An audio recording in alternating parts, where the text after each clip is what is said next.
right, if you would just say your name and your specialty for us, please. Sure. My name is Zachary Adams. I'm a clinical psychologist. So I'm a psychologist here at Riley at IU Health, and I'm an assistant professor of clinical psychology in the psychiatry department at IU School of Medicine. Great. Well, Dr. Adams, the reason I asked you to talk today is that over the weekend in Indianapolis, we had 2 juvenile suicide attempts reported. Obviously, it's a very serious issue, but we were hoping to talk about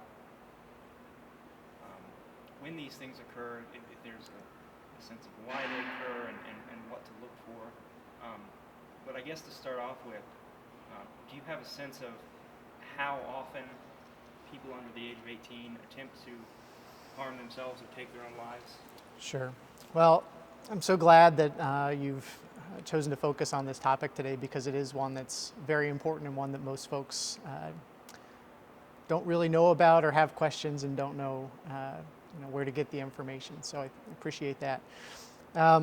We have some numbers from national estimates and state estimates that tell us that among middle school and high school age kids, somewhere in the ballpark between 1 in 5 and 1 in 10 will have seriously considered suicide at some point in the past year. Now, within there are some factors that increase risk or decrease risk, but those are the broad numbers. So odds are, if you're somebody who has a teenager in your life, maybe you work with teenagers, odds are you've come into contact with somebody who in the past years really thought seriously about taking his or her own life. And of course, within that number of teens and young people who have considered it, some of them do actually act upon those ideas. Are there, I guess, trends? Are there things to look for when those sorts of events occur? Do they happen in similar fashions or? Yeah, so when we're talking about trends in suicide and self-harm behavior, it can be helpful to think about a couple different categories of factors, risk factors, and then also warning signs that you might be on the lookout for.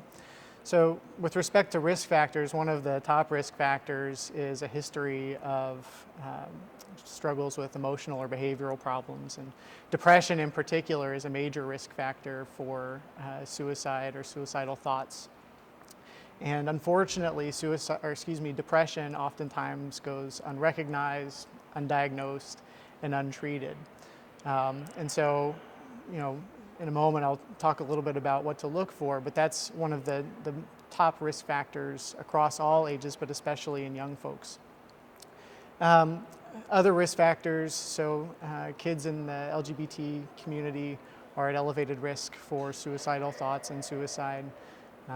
Kids and teens who may be engaged in substance use or substance use, drug and alcohol problems are at increased risk. A family history of depression, substance abuse problems, suicide, increased risk. And availability of particularly lethal means also increase the risk of kids dying from suicide if they attempt suicide. One of the attempts made this weekend was the patient was 11 years old. Does it surprise you to hear that someone so young would make an attempt to harm himself? Or does that seem within the range of possibility? Sure. Well, it's definitely sad anytime any child or teenager feels so hopeless or overwhelmed or out of control that they would consider taking their own life. Among kids aged 10 to 18, suicide is the number 2 cause of death nationwide. In Indiana, things look no different. So, when we think about maybe what's surprising or not, or what we encounter, I'm a clinical psychologist. We work with families struggling with all kinds of stressful events, emotional and behavioral challenges, and there are folks coming through our clinic every day with a variety of problems, and so it's certainly not unheard of to encounter young kids who either have attempted suicide or died from suicide. I should note that, at least according to IPD reports, there were at least 6 other attempts by adults over the weekend. successful. Um, Going back to the 11-year-old who made an attempt, I imagine, it seems shocking to me, and I imagine parents, even those who are aware that teens often can have a high risk of suicidal ideation, I imagine parents might overlook similar signs in 11-year-old just because it isn't what you think of an 11-year-old to do. But what would you look for, I guess? Sure. So what are some of the warning signs? If you're a parent or a coach or a teacher or an adult who otherwise works with kids, what are some things to look for? So we can think about a number of different warning signs for people to pay attention to. So one are major changes in behavior. So things like being more irritable or disruptive or acting out more than a child typically does. Things like being more isolated or withdrawn on the other end of the spectrum, sort of keeping to themselves more than what is typical for that kid.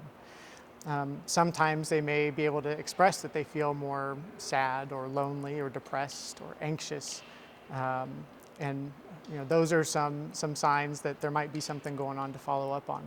There's other signs to pay attention to as well. So major changes in sleep, sleeping too much or not sleeping enough, having a lot of physical symptoms like a lot of extra headaches and stomach aches that might signal that they're experiencing a lot of stress in their life. And then some other behaviors, things like being more reckless or impulsive than they ordinarily are, doing things like disengaging from relationships or activities that are important to them or have been important to them. Maybe even doing things like looking up online information about how to acquire means to end their life or information about suicide. And then things like saying goodbye or giving away belongings. Those are some of the warning signs that we encourage folks to pay attention to. But one of the most important things is to listen and to talk with our kids. For understandable reasons, people may be reluctant to have a conversation with their child or somebody that they care about suicide. Sometimes it's because people worry that raising the issue might plant a seed. But what we know from clinical experience and research is that's just not the case. In fact, one of the best things you can do is be very direct. And if you're concerned that somebody might be depressed or having thoughts about killing themselves, the best thing you can do is ask that question. Are you thinking about killing yourself? And opening the conversation and signaling that you're a safe person to talk about with this scary topic.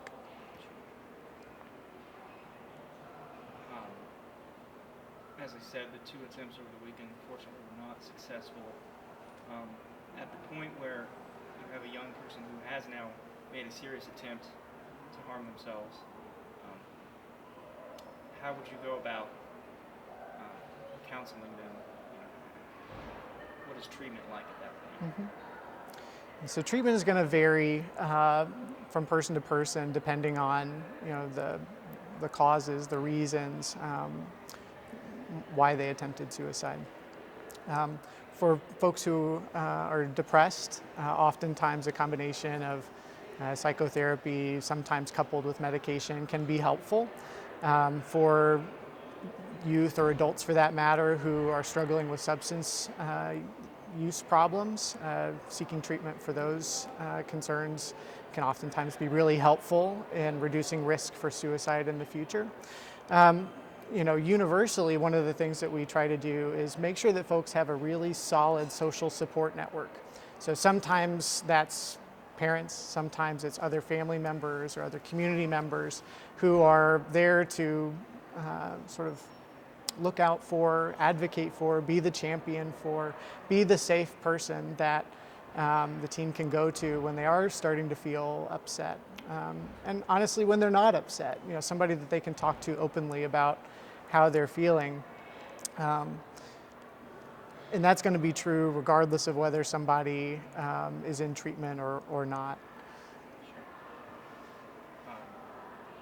Obviously, with the holidays coming up, there is a common conception, which is a misperception that self-harm and suicide attempts increase during the holidays. Um, these are things that people need to look for year-round, basically. Um, does the research show that there are any particular times of year or events which do see a spike in attempts at self-harm?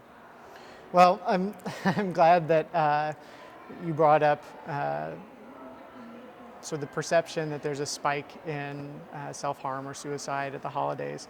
I think it does get more attention around the holidays for a variety of reasons, but you're right, it's a myth that there's this big spike in suicides around the holidays. Now, what is true is that the holidays are a very stressful time. And one of the factors that can contribute to suicidal thoughts and attempts is being overwhelmed by stress. So if we think about year-round, the sorts of things that might be events that could precipitate suicidal thoughts. So sometimes it's a major stressful event like the loss of a loved one, the loss of a relationship, like a breakup. If you think back to being in middle school and high school in particular and how important some things were then that as adults we might look back and say, well, maybe that's not such a big deal. But for those teens, they really are. So you think about loss or missing the mark or sort of not meeting a standard as being a potential stressor.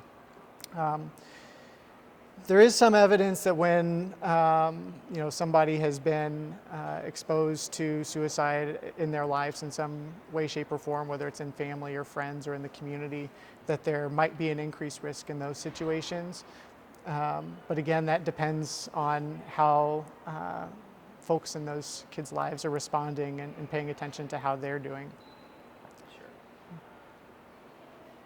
Last question, Dr. Adams. You said that rather than trying to ignore the subject, broaching it and talking directly about it is the best way to approach the situation. If I was a parent or you were a parent and you had a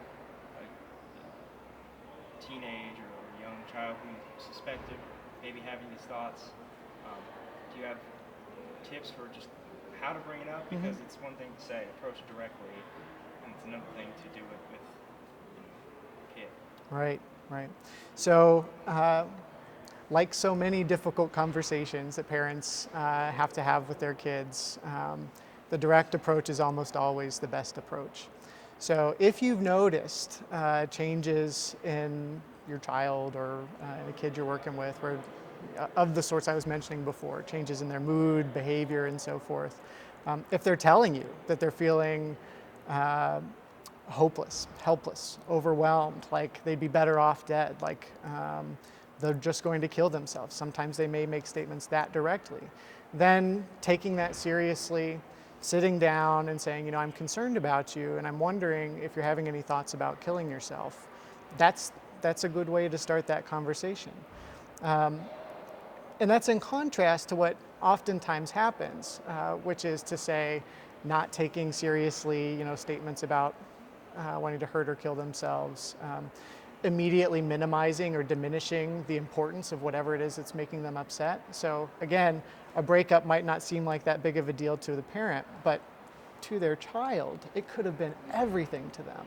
And in that moment, they might be so upset that it's hard to imagine going on with life or that life could ever be good again. So validating that I see that you're upset, I hear that you're upset, we're going to get through this together and I'm here for you, is another important message to convey. The other point I'll make is that it's not uncommon for parents who have kids who are struggling with depression or struggling with overwhelming feelings to have some history of depression or substance use problems or so forth themselves.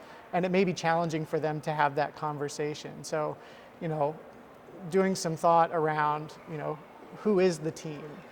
Who are the folks that could be engaged? And that's where, I would also encourage, again, whether it's parents, teens themselves, other folks in the community, to seek help and seek support. That might be pediatricians, it might be mental health or behavioral health specialists in your community, might be friends, neighbors, clergy, school officials, school counselors, coaches.